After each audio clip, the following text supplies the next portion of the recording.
Hey everyone, today is a day in the life kind of video. I just picked up a slice of pizza for lunch and I'm babysitting my daughter's cat and I have no idea where she is right now. Today, I just came back from the van. Today we're going to do some more work on one of the cabinets. I think that I've shown you previously that the wood grain paper on some of these cabinets peels off. I mean, it's 16 years old, what do you want? And I've been recovering them. Another thing that I've been doing is using some of this short pile black carpeting, like this stuff here, to cover up some of these imperfections in a kind of a trim way, you know, like an accent wall almost. And I'll show you a couple of the spots that I've done it in so far. So today I'm going to do it on the underside of one of the cabinets. It's one that I've already worked on, but I didn't do this part. I did the recovering.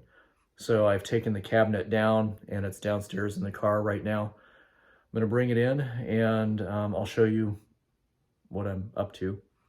I want to do the larger cabinets in the back, but there's wiring to deal with. I may have to do them upside down, put the bed down and do them from that way, but maybe not, I don't know. But this one's an easy one since it was small and it's easy to take out. Well, hello, Maud. You decided to come out. How are you? Oh, that's how you are. Yes.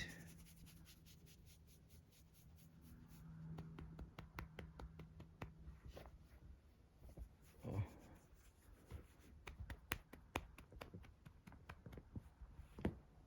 Hey, watch those claws.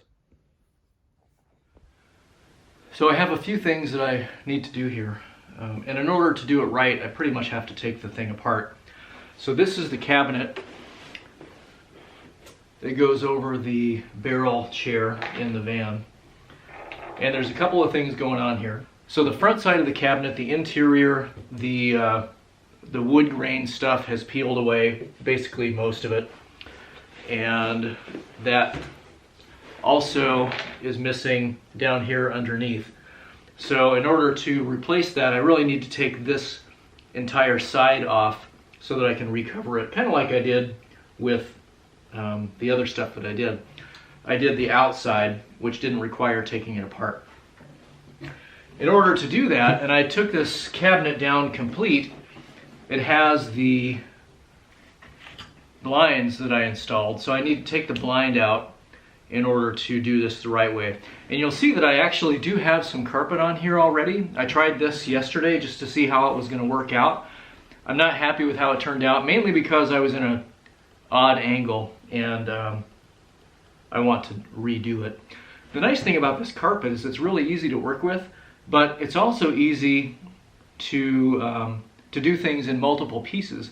So this is one piece of carpet, but I think that I'm actually going to use some of my scraps and do it in a couple of pieces, but you can butt it up together, and if you do it right, you can't even see the seam. That will keep me from wasting even more of my good product, and I can use up what I've already got. So I'm going to peel this off and then take this apart.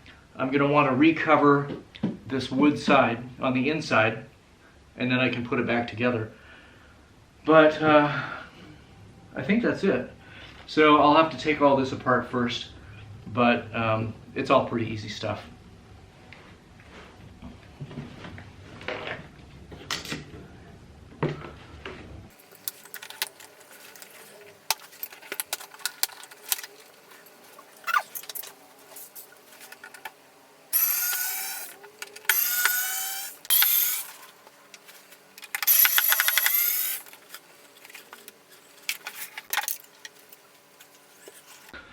So there was another screw holding that on. I would have had to have disassembled the entire bottom of the cabinet for that.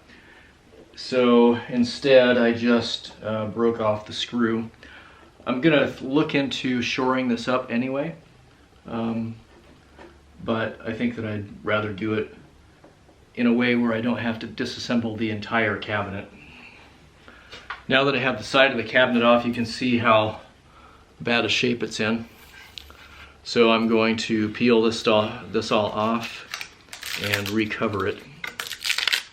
Most of it just peels right off. You know, moisture does that.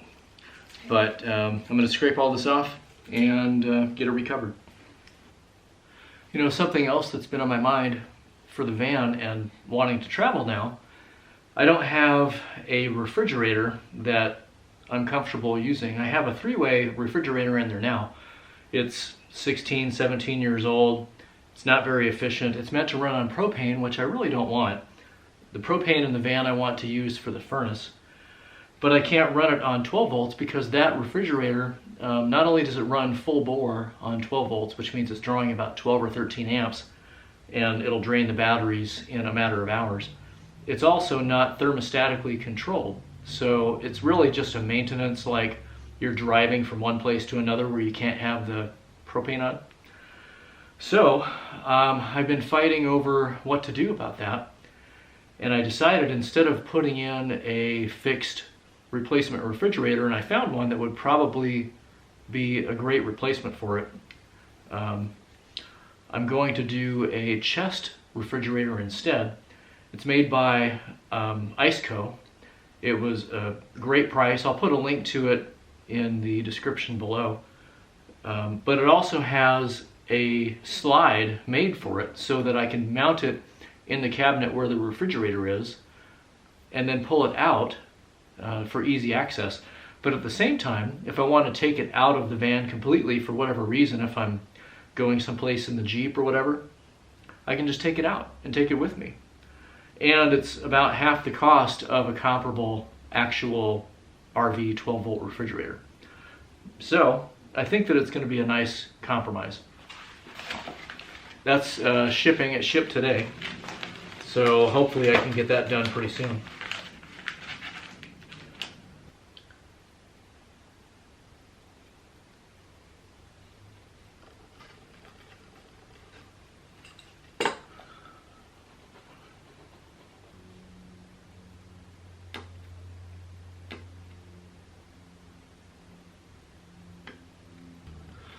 All right, now that we have this covered, I can reassemble it. There's a piece on the other side that I need to glue back down. Somehow I damaged it when I installed the cabinet the first time. But otherwise, everything looks all right. So I can reassemble this and then get to work on the carpet.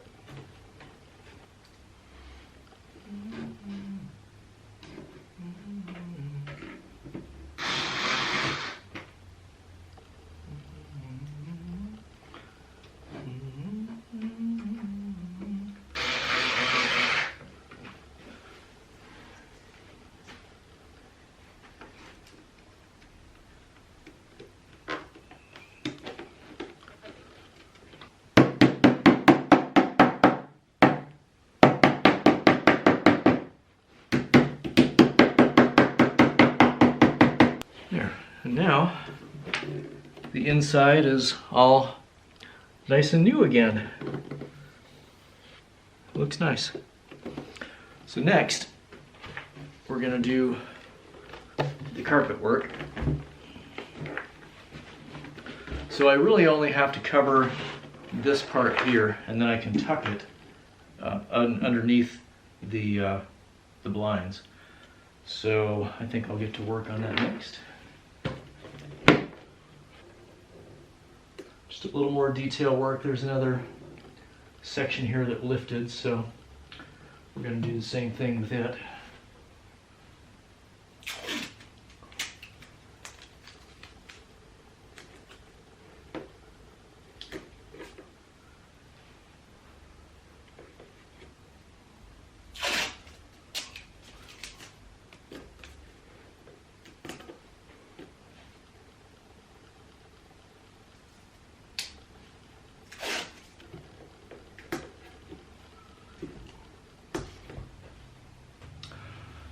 All right, we'll let that set, and then now we can look at the carpeting.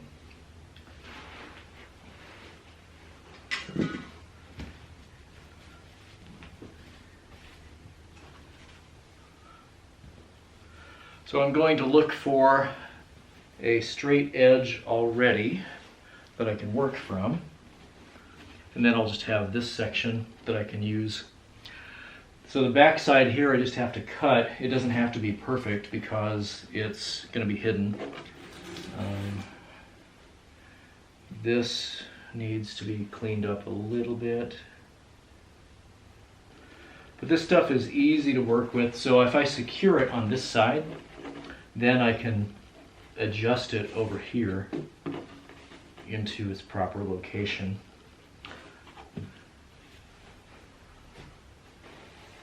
So this piece will glue right there, and then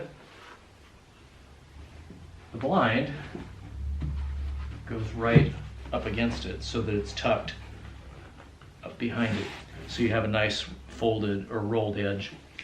But the first step is to get this piece in place. I have adhesive, it's headliner adhesive.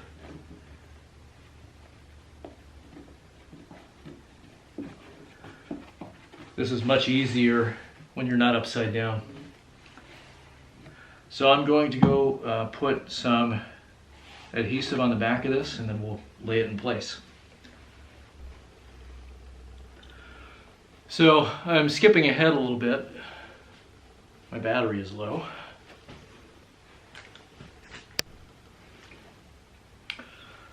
Okay, so we skipped ahead a little bit. I have the first piece of carpet down, and then this is what I will use for the next piece, and I will cut it so that it adjoins appropriately. But you can see that when it's right up against it, you can't even see the seam. It's really nice, and then you can just blend it a little bit. So again, this edge is going to get tucked up underneath, so it's not too important. I need a 90-degree angle there, so I am going to use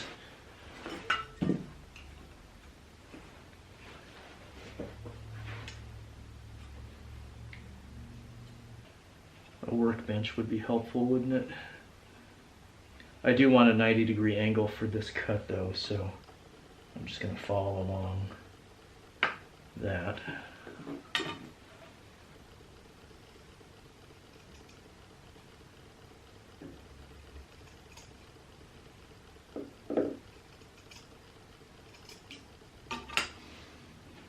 Okay.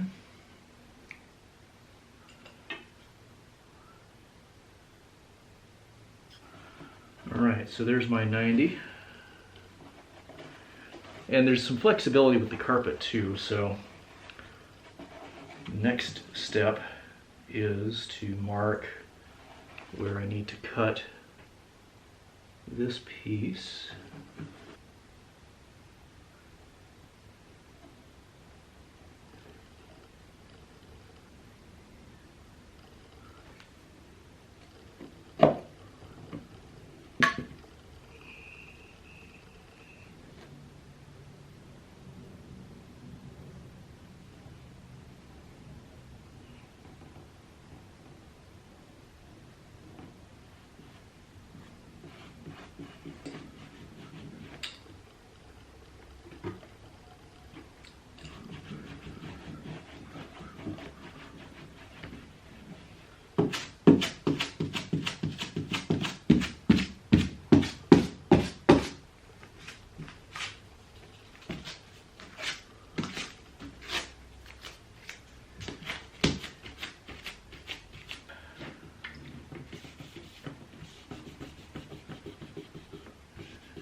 All right, I'm going to let this glue set and then come back and finish the assembly. Okay, here we are. It's the end of the day and the cabinet is finished. I'm very happy with how it turned out. It's a nice clean look. I don't know if I'm going to be able to do the cabinets over the bed. They're in worse shape, but they're also much larger, and I would have to do them laying on my back, and I don't know if I can do it and have it turn out the way that I want it to. And I don't want to redo it 2 or 3 times, which, knowing me, I probably would end up doing that. So I don't know. We'll see. But I'm happy with how this one turned out, and I'll get it installed tomorrow probably and move on to the next project. And that next project is probably going to be the refrigerator. I don't know when it's going to arrive. It's shipped today. So hopefully it will be this week, maybe. But I'm excited to see it. That's going to be a little more complicated project because there are gas lines that I have to deal with and, you know, stuff like that. But I'm still excited to see it. And it's supposed to be a really nice unit, quiet, efficient. It has the German compressor, so it's supposed to be super reliable. And we'll see how it turns out. So that's coming up. And then I still have some mechanical, well, not mechanical stuff, but I still have shocks and air springs to install in the back of the van. And then, assuming I get those things done, it's ready for the road. Most of the stuff that I needed to get done is finished. So, you know, maybe I will be able to do a little bit of traveling here sooner than later. In the meantime, I hope this was not too incredibly boring. I cut out so much because even I was getting bored watching it. So I just, you know, skipped ahead and cut stuff out because if I didn't watch it, then I'm sure you didn't. So with that, I'm going to wrap things up here. I hope everybody had a wonderful weekend, and I will see you next time. Bye for now.